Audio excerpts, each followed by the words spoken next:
Well, welcome to today's Conversations on Leadership, powered by Life University. I am your host, Dr. Gilles LaMarche.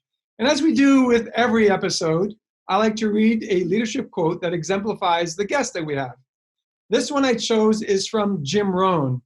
He says, "A good objective of leadership is to help those who are doing poorly to do well, and to help those who are doing well to do even better." And I think once we hear from our guest, you will agree that that is who this lady really is. So our guest today is Miss Sharon Mason. Sharon became the president and CEO of the Cobb Chamber of Commerce in January of 2018. She's had more than 18 years of chamber and nonprofit leadership experience, including the Birmingham Regional Chamber, the American Cancer Society, and 6 positions at the Cobb Chamber. And like all great leaders, she serves in so many capacities, in so many boards, that we would take the entire time of the show to tell you who she is and what she really does. But importantly, in 2019, 2020, Sharon was named to Georgia Trend's Top 100 Most Influential Georgians. Quite a beautiful feather in her cap. Top 100 Most Influential Women in Georgia by Engineering Magazine, and Atlanta 500 Most Influential list. She was also named to Live Safe Resources Academy of Women Leaders in 2015 and Atlanta Magazine's Women Making a Mark in 2019. Sharon is a fabulous woman. I've had the pleasure to spend a lot of time with her, to watch her lead, and I know that our listeners will be thrilled with what she will share with us on today's Conversation on Leadership. So Sharon, welcome. So happy to have you with me. Well, thank you. I am honored to be with you. And that quote, you hit the nail on the head. That could not be more true. My philosophy of leadership. Exactly, because I see what you do at the chamber. It's like, that's exactly who she is. So that's why I picked that quote for you. So let's get right into this. We usually spend 15 to 20 minutes doing these episodes. So we're going to get right to it. And the first question I have for you is sort of multifaceted of sorts. But how do you or other leaders at the Cobb Chamber, how do you communicate the core values of the chamber? And then how do you encourage others at different levels in the chamber to also communicate the core values? Well, I think our values are so key for our chamber and really any organization you're in. And so we communicate that in everything our chamber does, whether it's our online communications, our website where it's prominent, in our board and staff orientations, we make it very clear about our values and how we model those in everything we do. And then we hold our team accountable for our values to make sure we're exemplifying those in all aspects of our chamber. So what are those most important values that you want your team to understand and that you want your members to understand? Well, one of them is servant leadership, and it's because we serve the community and we have that opportunity as a chamber to make such a big difference. Right now with the COVID-19 impact, we're seeing that really play out. That is such a key, important driver behind what we do. Teamwork, innovation, and we're seeing that right now with COVID-19. We're having to rethink how we do everything as a chamber to make sure we're meeting the needs of our businesses and our community in every single way. And integrity, that's a key driving factor behind our chamber and how we model and how we work, and collaboration and inclusiveness. Those are our values that we want to make sure everything we do is about working together for the greater good of this community. And it's so important. And we remind our team of that on an ongoing basis and our board. And that's something I'm so proud of our board leadership, of our team, how our entire group exhibits those values in so many ways. And you touched on the concept of servant leadership. And I guess I have a couple of questions for you as it relates to servant leadership. In what ways do you ensure that you share power within your organization? I mean, you're the head honcho. How do you ensure that you share the power with a really great team? I think it's important in any leadership role that we don't care about who gets credit, that we're looking for doing the right thing first and foremost, with partners, with so many involved, and not worrying about if it was your idea, that people know that it is important that we're looking to uplift others and giving others the opportunity to be in the spotlight, because we get so much more done when we work together. And I have noticed with our chamber, we are so blessed to have a very diverse team, very diverse board that all bring different perspectives. And so we can grow so much more. We can learn so much more if we're able to all work better together and not worry who gets credit. You know, if we could simultaneously put a sentence while we're doing this interview, the sentence, "I don't care who gets credit," would have automatically gone up on the screen, because that is such an important part of leadership, isn't it? It is, absolutely. In So every aspect. how do you support optimal performance within your organization? Because you've got a big team, and then a not so big team, but a huge task in bringing all these great businesses to Cobb County. You know, recently moved from one building into this brand new, very modern, exceptional facility across from the Brave Stadium. So how do you support optimal performance on your team and your board, and you know, our ambassadors at the chamber, all the committee members of chambers at the chamber rather? How do you do that?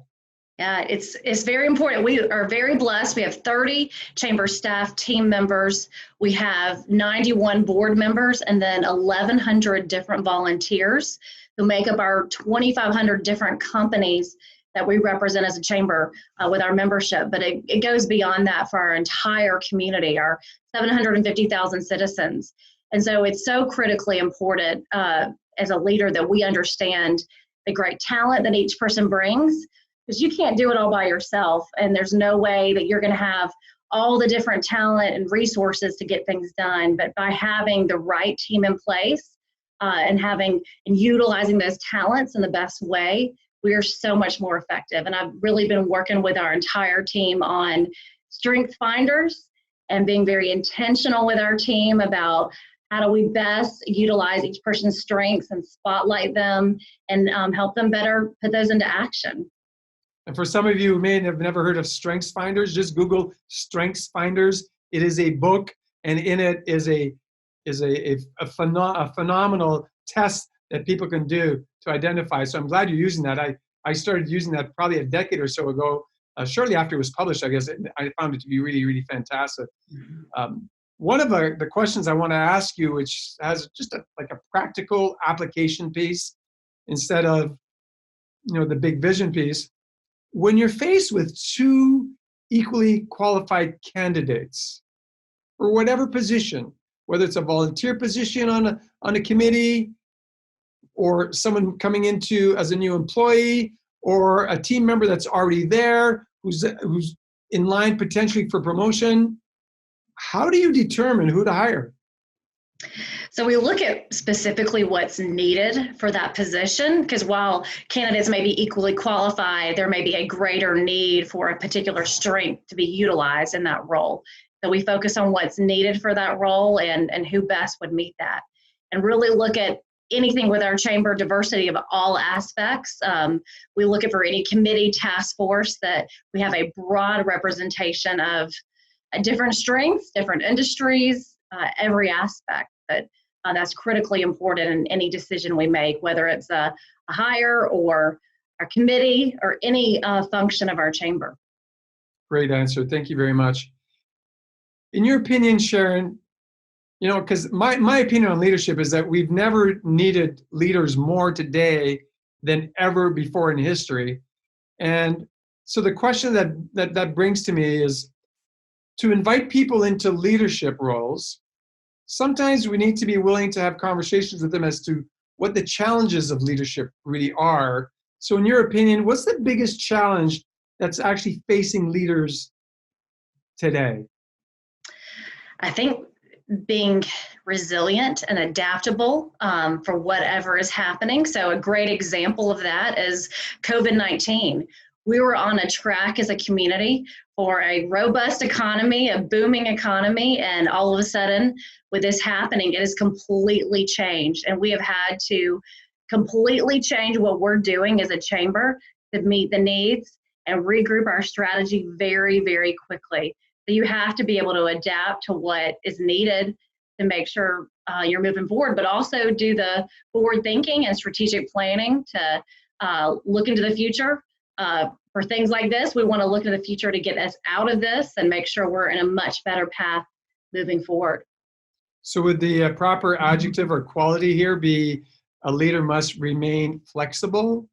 Flexible is a great word. Yes. Flexible, adaptable, resilient, and also be a good listener. I think with any role that you're in, it's important to listen to those around you. They'll all bring a different perspective, and that helps you as a leader to make decisions. And then I would say third, to always be in a learning mode, knowing that no matter where we are in our career, we're always growing, always need to look for ways that we can personally develop and how we can develop other people.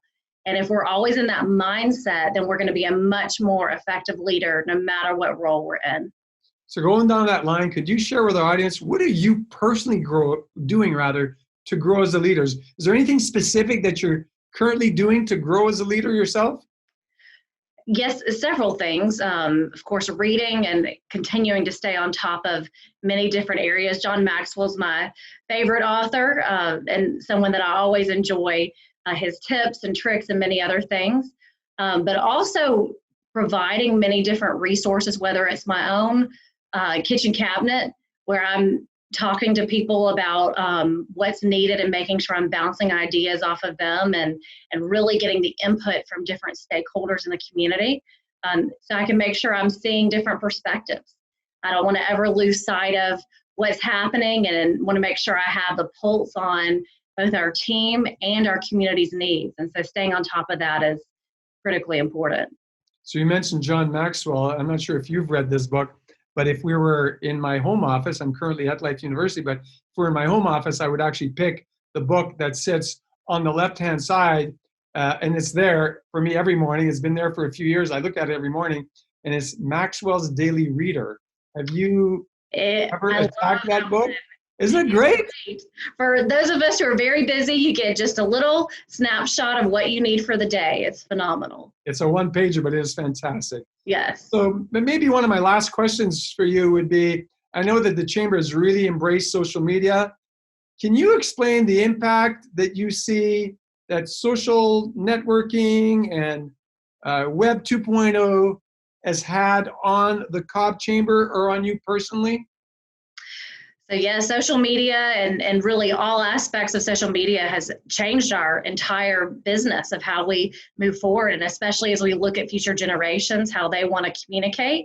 We've adapted, going back to that word, adapted, and have been flexible about our strategy to make sure we're meeting people where they are and communicating most effectively. So we've continued to evaluate that and continue to amplify what we're doing in all of those areas. And they've grown tremendously. We've seen some great, not only communication, but really engagement with our members and community from all the different channels, just because of some changes we've made to make it even better and more engaging for our community. Thank you, Sharon. I guess my last question today would be, in your opinion, what is the one quality that is absolutely necessary for every leader to have? And if someone wants leadership in the future, that they could actually learn?